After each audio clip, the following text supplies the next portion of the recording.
E se comêssemos carne e ovos de manhã, bacon e banha ao almoço, uma barra de manteiga ao lanche e carne ao jantar? Apresento-vos a dieta carnívora. Nas últimas décadas nós temos visto de tudo no mundo da pseudonutrição e do emagrecimento e muitas destas dietas parecem novas, mas são simplesmente a mesma dieta num pacote diferente uma e outra vez.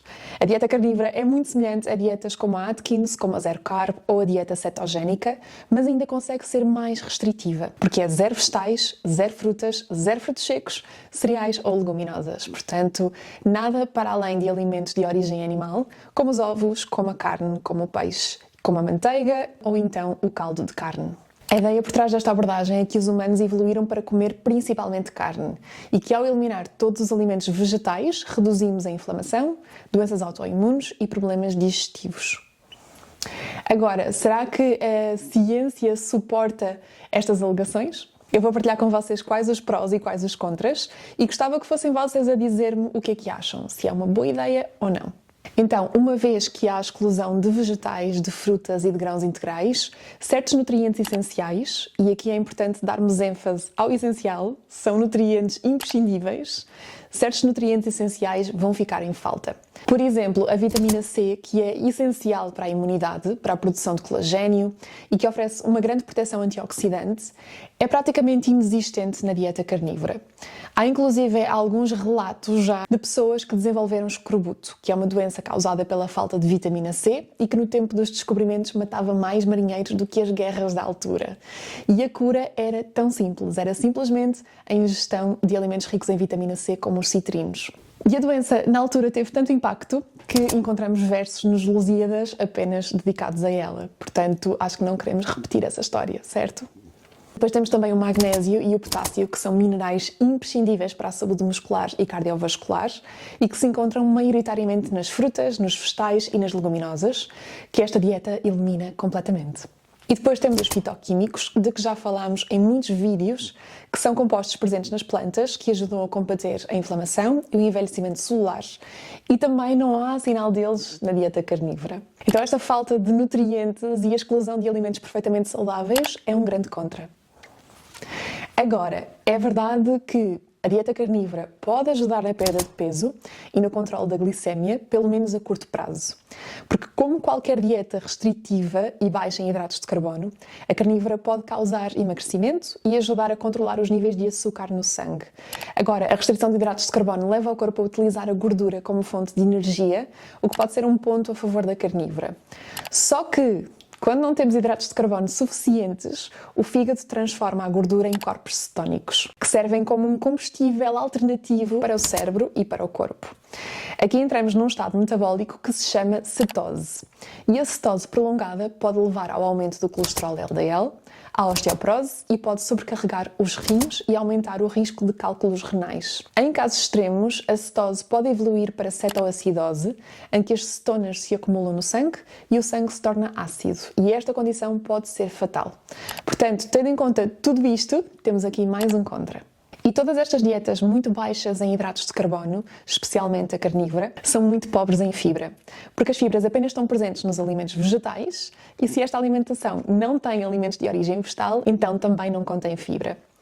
A falta de fibra, na melhor das hipóteses, pode causar obstipação, que é a prisão de ventre, e é muito comum eu receber pacientes em consulta que antes tinham passado por dietas muito restritivas ou low carb e que se queixam de ter ficado muito obstipadas.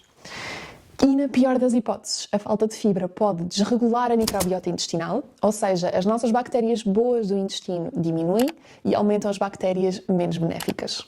E a falta de fibra aumenta também o risco de cancro do cólon e de inflamação intestinal, que era o que esta dieta era suposto melhorar.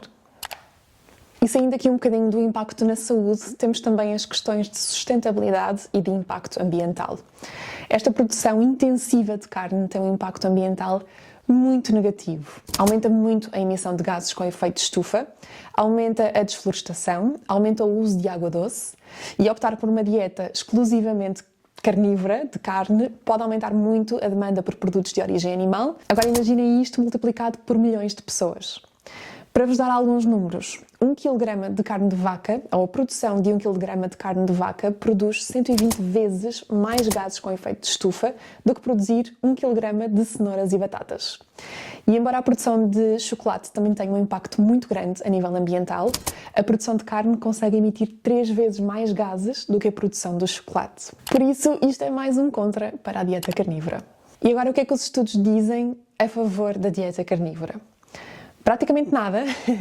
Se procurarmos Carnivore Diet no PubMed, que é provavelmente o maior motor de busca de artigos científicos, apenas encontramos artigos sobre cães e sobre gatos, e até furões, e muito poucos artigos robustos em humanos. Existem algumas opiniões, Mas não artigos robustos e válidos.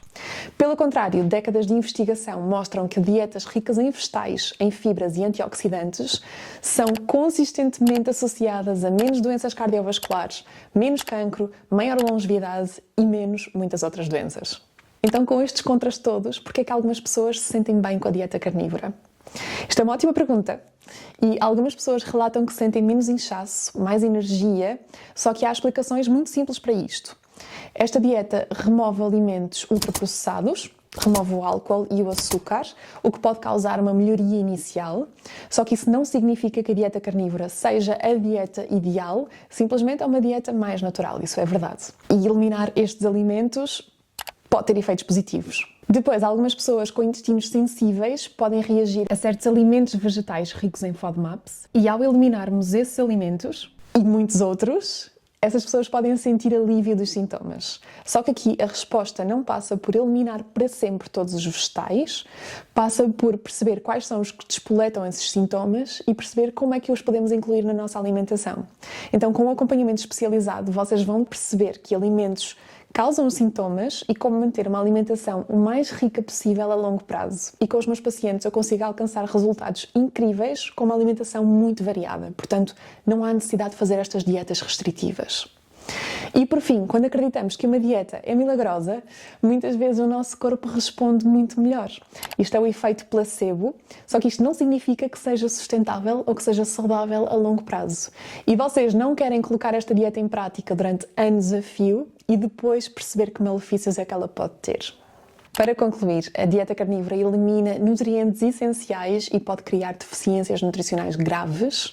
A ausência de fibra é péssima para o intestino e para a nossa microbiota. A ciência tem-nos mostrado que dietas equilibradas são as melhores para a saúde, dietas que incluam alimentos naturais e diversificados. E algumas melhorias iniciais podem acontecer, mas isto não significa que esta dieta seja sustentável ou segura a longo prazo. E não temos muitos estudos que nos mostrem que malefícios poderá ter a longo prazo. Portanto, o corpo humano não foi feito para funcionar apenas com bifes e manteiga, e se a solução para uma alimentação saudável passasse por eliminar frutas e vegetais, já se saberia há muito tempo e haveriam muitos estudos a suportar este tipo de dietas, mas não existem. Nas consultas de nutrição online ou presenciais, eu ajudo-vos a atingir os vossos objetivos de forma equilibrada, sustentável e sempre baseada na ciência, sem qualquer espaço para extremismo ou invenções. Vocês não são ratos de laboratório e não devem fazer estas experiências que não sabem os resultados a longo prazo. Espero que tenham gostado do vídeo de hoje e vemo-nos no próximo vídeo e no meu consultório. Beijinho!